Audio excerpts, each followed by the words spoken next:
सेवा और सत्संग का महत्व। गुरु प्यारी साध संगत जी, आज हम जो आपको साखी सुनाने जा रहे हैं वह एक ऐसे आदमी की साखी है जो सत्संग सुनने और सेवा करने हर रोज सत्संग घर में आता था।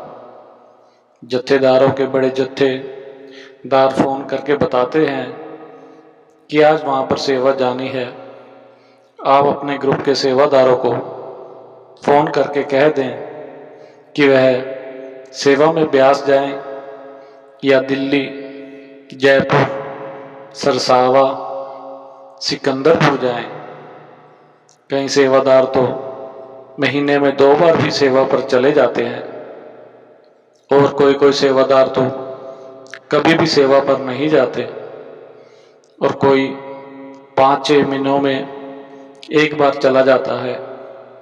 एक जत्थेदार ने एक सेवादार को फ़ोन करके सेवा पर जाने के लिए कुछ कह दिया कि भाई साहब सेवा ली है तो सेवा पर तो जाना ही पड़ेगा।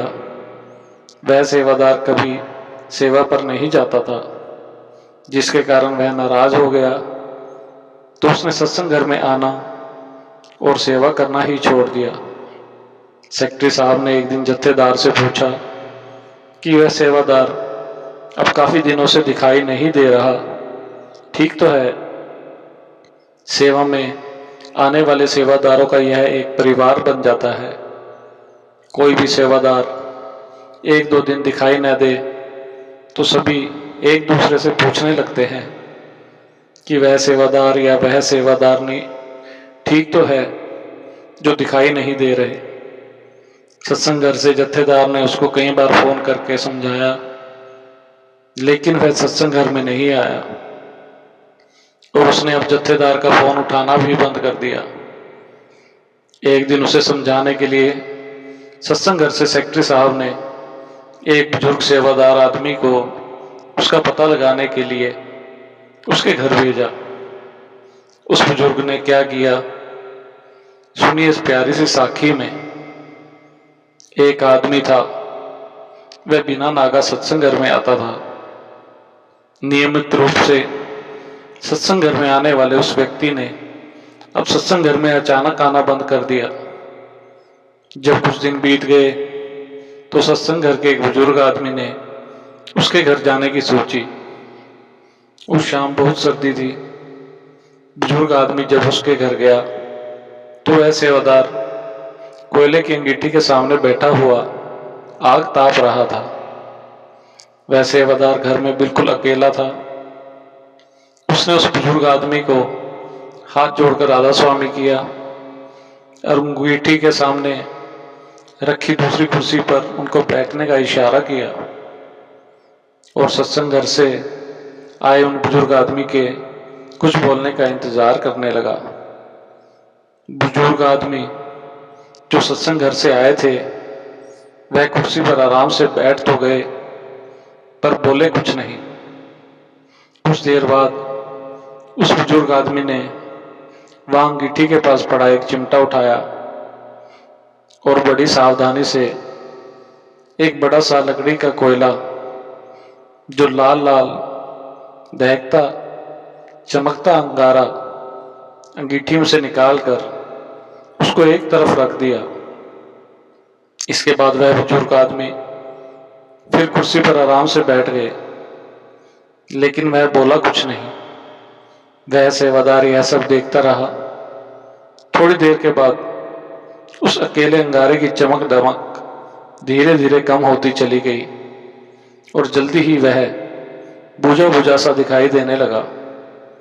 उस बुजुर्ग आदमी के जाने के बाद से ही हाथ जोड़कर राधा स्वामी अभिवादन के अलावा किसी ने एक शब्द भी नहीं बोला था। थोड़ी देर के बाद उस बुजुर्ग आदमी ने चलने से पहले वह ठंडा और बुझा हुआ कोयला चिमटे से उठाया और वापस आग में फेंक दिया, जिससे वह तुरंत ही आसपास के जलते कोयलों के कारण आग की गर्मी से दोबारा चमकने दमकने लगा। बुजुर्ग आदमी चलने के लिए जैसे ही उठा तो वह मेजबान व्यक्ति बोला, राधा स्वामी भाई साहब, आपके आने का बहुत बहुत धन्यवाद। विशेष रूप से आप बोले तो कुछ नहीं, पर बिना बोले ही आपने इस अंगीठी के एक अंगारे को निकाल कर जो उपदेश मुझे दिया, उसके लिए मैं आपका जीवन भर आभारी रहूंगा। मैं अब आगे से हर सप्ताह सत्संग में जरूर आया करूंगा, कभी सत्संग मिस नहीं करूंगा।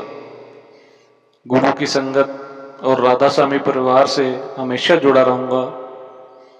आज आपने इस कोयले को अलग करके जो सीख मुझे दी है, सतगुरु की संगत के बिना और बिना सत्संग के हमारा क्या हाल होता है, जैसे आग में से निकाले गए कोयले का हाल हुआ, वैसा ही हाल हमारा भी है।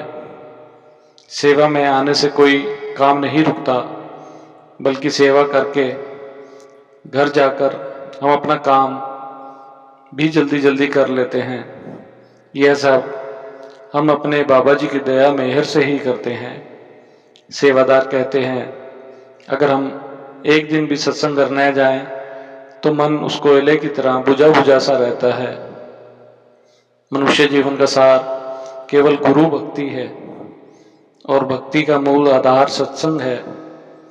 सत्संग सर्वोच्च चेतना प्रदान करता है। सत्संग जीवन को देखने का सही दृष्टिकोण प्रदान करता है। सत्संग ही मानव जीवन का सर्वोत्तम नींव प्रदान करता है। सत्संग घर में आकर कुछ करो या ना करो, उस घर की आबो हवा ही ऐसी होती है कि मन को बहुत शांति मिलती है। इसलिए साध संगत जी, आपसे अनुरोध है कि सत्संग से जुड़े रहें और सतगुरु की खुशियां प्राप्त करें। पता नहीं कब बाबा जी सत्संग घर में दर्शन देने के लिए आ जाएं। इसी के साथ इजाजत चाहते हैं। मिलते हैं अगली साखी में।